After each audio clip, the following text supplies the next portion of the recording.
વિદ્યા અવિદ્યા કરતાં પણ ખતરનાક હોઈ શકે છે. કેવી રીતે?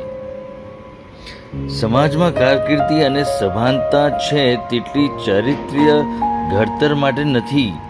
સાક્ષરતા વધી છે પણ સમાજનું સ્તર તો નીચેની તરફ જ જઈ રહ્યું છે. વાલીઓ સંતાનની આંખ ઉઘાડવાની જગ્યાએ તેમના જીવનને અંધકારમાં લઈ જવાનું કામ કરી રહ્યા છે. નારદે સનત કુમારને કહ્યું કે મંત્ર વિધિ તો શું આત્મવિધિ બનવું છે. આનો મતલબ તમે સમજી રહ્યા છો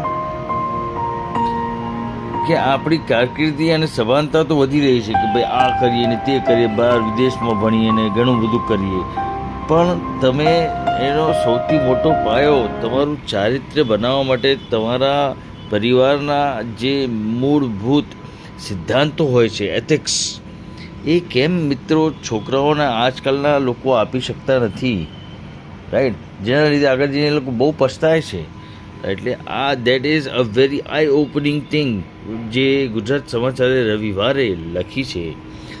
સો સમાજનું વાતાવરણ કલુષિત કરનારા માટે ક્લાઇમેટ મીટિંગ નથી થતી. વાત તદ્દન સાચી છે.